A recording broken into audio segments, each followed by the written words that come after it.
बिस्मिल्लाहिर्रहमानिर्रहीम अस्सलाम वालेकुम डियर स्टूडेंट। आज हम आईकॉम पार्ट 2 की जो प्रिंसिपल ऑफ अकाउंटिंग की बुक है सुहेल अफजल और एम आरिफ चौधरी साहब की, उसका जो चैप्टर नंबर 3 है कंसाइनमेंट अकाउंट, उसकी एक्सरसाइज नंबर 12 आज हम करने जा रहे हैं।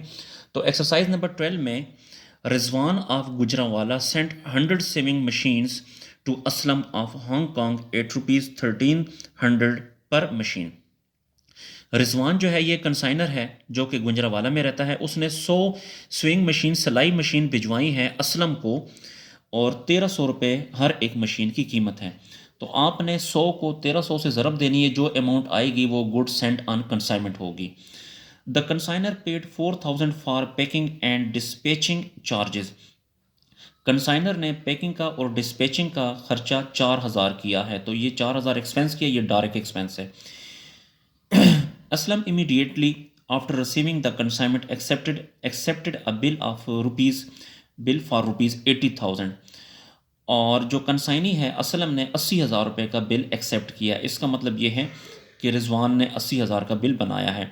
After some time Aslam reported that 80 machines were sold for rupees 1750 each। कुछ टाइम के बाद जो असलम है उसने बताया है कि 80 मशीन सेल हुई हैं 1750, हर एक मशीन की कीमत है, यानी हर एक मशीन जो है 1750 के हिसाब से सेल हुई है। तो 80 को 1750 से मल्टीप्लाई करेंगे तो वो सेल आ जाएगी। And expenses being on freight 6000, और फ्रेट का एक्सपेंस आया है 6000, ये भी डायरेक्ट एक्सपेंस है। On godown rent 500 and on insurance 1000।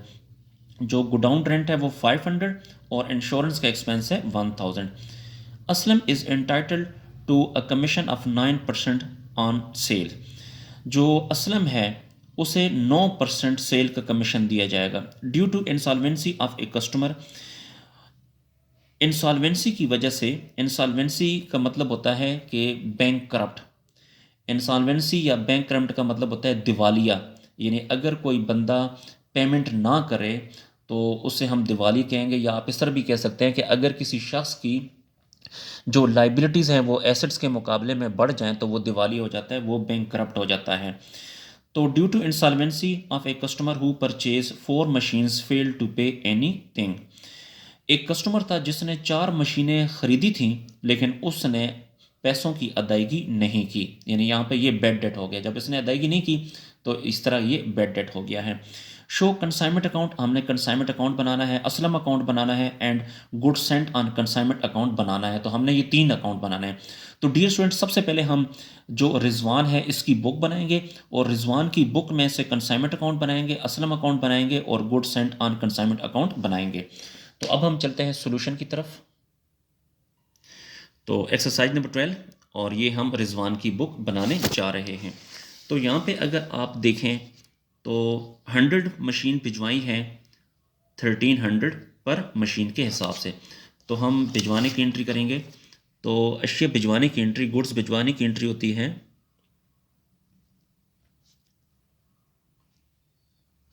Consignment account debit और goods sent on consignment account credit. देखें 100 मशीनें थी और हर एक मशीन की प्राइस थी 1300। तो 100 को 1300 से मल्टीप्लाई करेंगे तो ये आ जाएगा 1,30,000, और यहाँ पर भी 1,30,000 जी। फिर उसके बाद भिजवाने का जो एक्सपेंस आया है वो है 4000। देखें ये 4000 अशिया भिजवाने का एक्सपेंस आया है। एक्सपेंस हमेशा डेबिट होता है, लेकिन आपने डेबिट एक्सपेंस की जगह कंसाइनमेंट को करना है।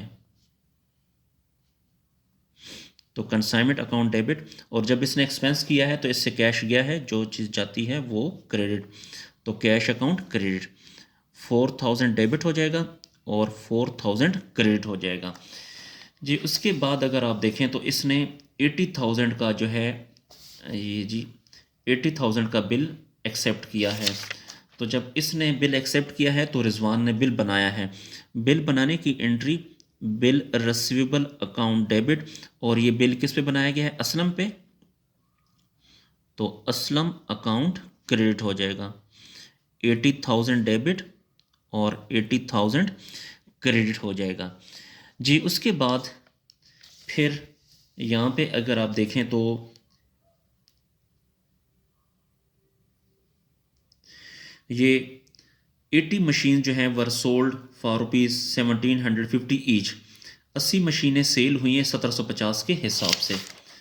तो सेल हमेशा क्रेडिट होती है, लेकिन सेल की जगह आपने कंसाइनमेंट को क्रेडिट करना है। तो कंसाइनमेंट अकाउंट क्रेडिट, और ये जो सेल की है ये असलम ने की है, तो असलम अकाउंट को डेबिट करेंगे। तो 80 मशीन्स थी और 1750 के हिसाब से सेल हुई हैं। तो 80 को 1750 से अगर आप मल्टीप्लाई करेंगे तो ये आ जाएगा 1,40,000। तो 1,40,000 डेबिट और 1,40,000 क्रेडिट। ये डियर स्टूडेंट सेल की एंट्री है, ठीक है। उसके बाद कुछ एक्सपेंसेस जो हैं वो कंसाइनी ने भी किए हैं। तो कंसाइनी ने देखें ये एक्सपेंस किए हैं, फ्रेट 6,000 है, गोडाउन रेंट 500 और इंश्योरेंस जो है वो 1,000 है। तो अब हम इसकी एंट्री करते हैं। तो सबसे पहले पेज को थोड़ा सा ऊपर करें जी, ये हमने पेज को भी ऊपर कर दिया। अच्छा, तो अब हम देखें एक्सपेंस हुआ है, तो एक्सपेंस हमेशा डेबिट होता है, लेकिन एक्सपेंस की जगह आपने कंसाइनमेंट को डेबिट करना है। तो यहाँ पे लिखें कंसाइनमेंट अकाउंट डेबिट, और ये जो एक्सपेंस किया है असलम ने किया है, तो असलम अकाउंट क्रेडिट। देखें एक एक्सपेंस हुआ है 6,000 का, प्लस दूसरा एक्सपेंस हुआ है 500 का, प्लस तीसरा एक्सपेंस हुआ है 1,000 का। तो 6,000 प्लस 500 प्लस 1,000, तो ये बनता है 7,500। तो 7,500 और यहाँ पर भी 7,500 जी। उसके बाद फिर इसने कमीशन काटा है सेल पे। तो सेल पे जो कमीशन है देखें ये 9% है, ठीक है। तो अब हम कमीशन की एंट्री करते हैं। देखिए जो कमीशन है, कमीशन इसके लिए एक्सपेंस है, और एक्सपेंस हमेशा डेबिट होता है। तो आपने एक्सपेंस की जगह कंसाइनमेंट को डेबिट करना है।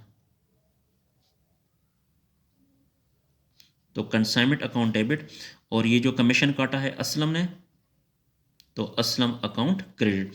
देखें टोटल सेल 1,40,000 है, तो 1,40,000 का 9%, 1,40,000 का 9% बनता है 12,600।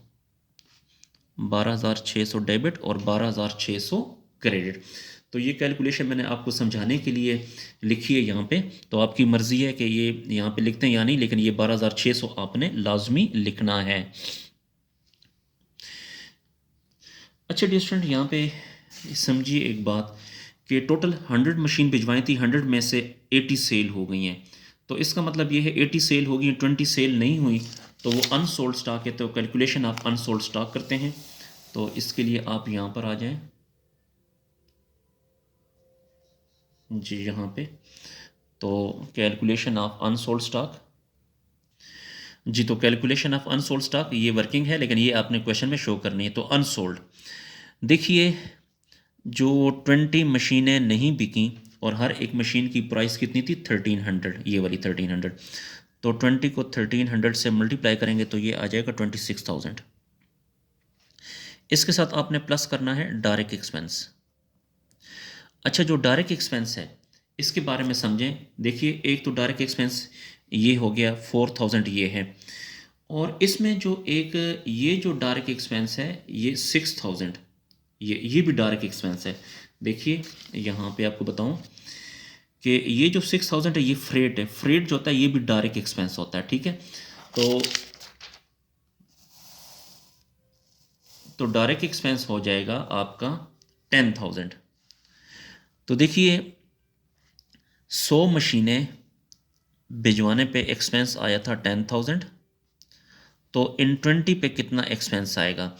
तो 20 को 10,000 से मल्टीप्लाई करेंगे और 100 पे डिवाइड करेंगे तो आपके पास आ जाएगा 2,000 जी। आपको यहाँ पे बताता चलूँ कि ये जो 10,000 है, ये 10,000 एक 4,000 प्लस 6,000, तो ये 10,000 आता है।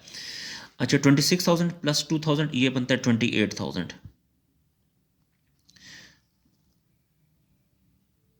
तो 28,000 ये अनसोल्ड स्टॉक है। तो अनसोल्ड स्टॉक की अब हम एंट्री करते हैं। स्टॉक हमेशा एसेट होता है और एसेट हमेशा डेबिट होता है, ये याद रखें डियर स्टूडेंट। तो यहाँ पे लिखें स्टॉक अकाउंट डेबिट और कंसाइनमेंट अकाउंट क्रेडिट, क्योंकि ये स्टॉक कंसाइनमेंट की वजह से है।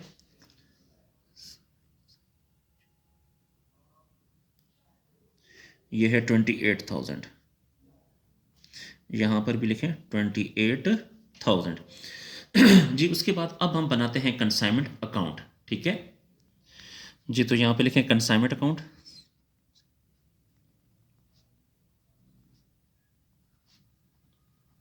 अच्छा, अब यहाँ पे देखिए ये कंसाइनमेंट डेबिट है 1,30,000 से, तो ये डेबिट साइड है, यहाँ पे लिखें 1,30,000। इसका उलट है गुड सेंट ऑन कंसाइनमेंट, तो यहाँ पे गुड सेंट ऑन कंसाइनमेंट लिख लें।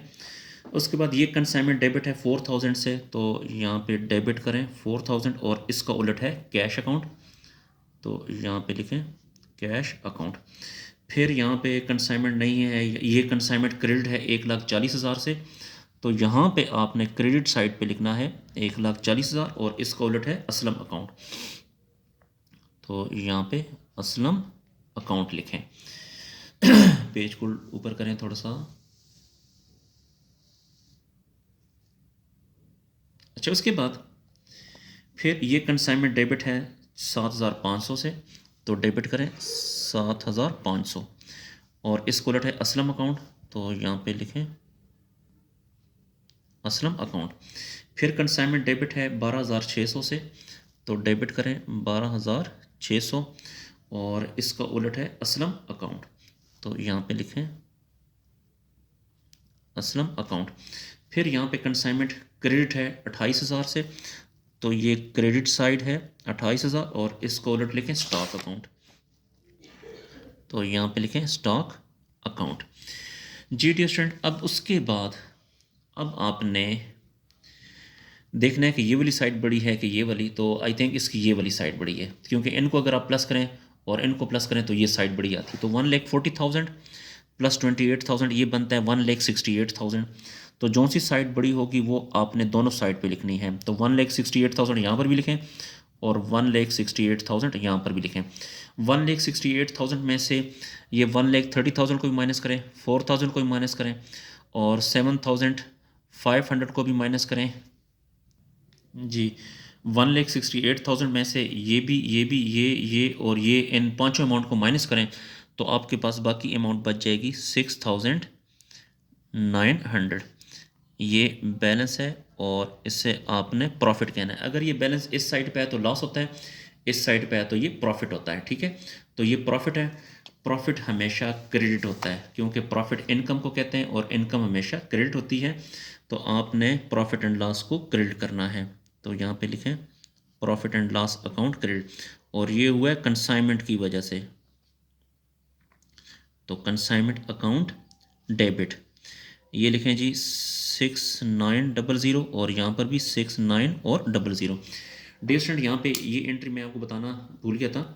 तो यहाँ पे अगर आप देखें तो एक कस्टमर था जिसने 4 मशीनें परचेज़ की थी, लेकिन उसने जो है अमाउंट पे नहीं की, ठीक है, उसने पैसे नहीं दिए। तो जब उसने पैसे नहीं दिए तो ये तो एक्सपेंस है, एक्सपेंस हमेशा डेबिट होता है, तो आपने एक्सपेंस की जगह डेबिट करना है कंसाइनमेंट को। और ये एक्सपेंस किसकी वजह से हुए? असलम की वजह से, क्योंकि असलम ने जो है वो सेल की थी ना उस कस्टमर पे, और 4 मशीनें और हर एक मशीन की कीमत 1750, दोनों को ज़रब दें कि तो 7,000 नहीं मिला, ठीक है। अच्छा, अब डियर स्टूडेंट उसके बाद अगर आप यहाँ पर देखें तो कंसाइनमेंट अकाउंट बन गया, असलम अकाउंट अब हमने बनाना है। अच्छा डियर स्टूडेंट, हमने दोबारा मैं आपको बताता हूँ कि कंसाइनमेंट अकाउंट हमने बना लिया, अब हम बनाते हैं असलम अकाउंट। तो असलम अकाउंट यहाँ पे लिखें असलम अकाउंट। अच्छा, तो इसके लिए अब यहाँ पे दोबारा चेक करें जी, असलम का नाम यहाँ पे असलम नहीं है, यहाँ पर भी नहीं है, ये असलम क्रेडिट है 80,000 से, तो असलम को क्रेडिट करें 80,000 से।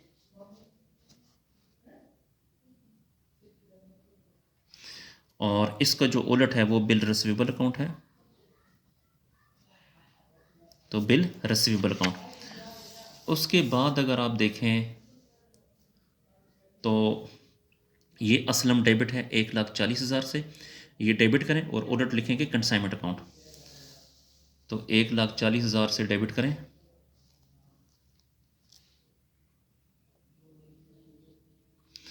$1,40,000 से डेबिट और कंसाइनमेंट अकाउंट, कंसाइनमेंट अकाउंट जी। उसके बाद फिर अगर आप देखें असलम अकाउंट जी, उसके बाद असलम देखते हैं, ये असलम क्रेडिट है 7,500 से और कंसाइनमेंट को डेबिट करेंगे। तो असलम को क्रेडिट करें, असलम को क्रेडिट करें 7,500 से। तो असलम को क्रेडिट करते हैं 7,500 से, यहाँ पे क्रेडिट करें 7,500 से और इसको उलट है कंसाइनमेंट अकाउंट, कंसाइनमेंट अकाउंट। फिर यहाँ पे असलम क्रेडिट है 12,600 से, तो 12,600 और इसका उलट है कंसाइनमेंट अकाउंट, कंसाइनमेंट अकाउंट। फिर यहाँ पे अगर आप देखें, ये असलम क्रेडिट है 7,000 से, तो असलम को क्रेडिट करें 7,000 से और इसको उलट है कंसाइनमेंट अकाउंट, कंसाइनमेंट अकाउंट जी। उसके बाद और देखते हैं, तो और यहाँ पे असलम देखें नहीं है, ठीक है। अब इसका टोटल करते हैं, तो देखते हैं कि इन दोनों में से कौन सी साइड बड़ी है। तो आई थिंक ये वाली साइड बड़ी है। अगर आप इनको प्लस करें और इसको, तो ये 1,40,000 बनता है और ये कम बनता है, ठीक है। तो जो सी साइड बड़ी होगी वो आपने दोनों साइड पे लिखनी है। तो 1,40,000 को यहाँ पे लिखें और यही 1,40,000 यहाँ पर भी लिखें। 1,40,000 में से 80,000 को भी माइनस करें, 7,500 को माइनस करें, 12,600 को माइनस करें और 7,000 को माइनस करें, तो आपके पास जो बैलेंस बच जाएगा वो 32,900 ये बैलेंस बच जाएगा। अच्छा, उसके बाद फिर यहाँ पे अगर आप देखें तो इसने कहा था कि गुड्स सेंट ऑन कंसाइनमेंट, ये भी अकाउंट बनाना है, ठीक है। तो एक और अकाउंट बनाते हैं जी, ये वाला। तो यहाँ पे लिखें goods sent on consignment account. अच्छा, इसके बारे में देखें, सिर्फ एक ही एंट्री है, ये goods sent on consignment credit है 1,30,000 से और उलट ये लिखेंगे। तो क्रेडिट है 1,30,000 से, यहाँ पे लिखें 1,30,000 और इसको उलट है कंसाइनमेंट अकाउंट, कंसाइनमेंट अकाउंट। अब यहाँ पे कोई अमाउंट नहीं है, तो इन दोनों में से ये वाली साइड बड़ी है, जो सी साइड बड़ी होगी वो अपने दोनों साइड पे लिखना है। तो ये 1,30,000 यहाँ पे लिखें और यही 1,30,000 यहाँ पर भी लिखें। 1,30,000 में से 0 को माइनस करें तो वही 1,30,000 आ जाएगा। इसे आपने बैलेंस कहना है। डियर स्टूडेंट, जब भी क्वेश्चन कंप्लीट हो जाए तो मैंने आपसे कहा था जो पहली एंट्री होती है उसको आपने ट्रेडिंग में ट्रांसफ़र करना है। तो ये good sent on consignment credit है 1,30,000 से, तो इसको ख़त्म करने के लिए डेबिट कर दें जी, यहाँ पे डेबिट कर दें गुड्स सेंट ऑन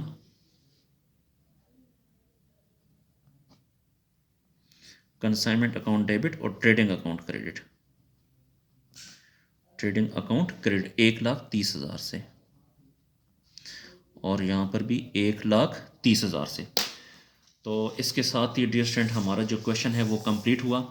तो मैं आपको क्वेश्चन का मुकम्मल रिव्यू करा देता हूँ। डियर स्टूडेंट, आई होप कि आपको क्वेश्चन की समझ आ गई होगी, कंप्लीट क्वेश्चन है।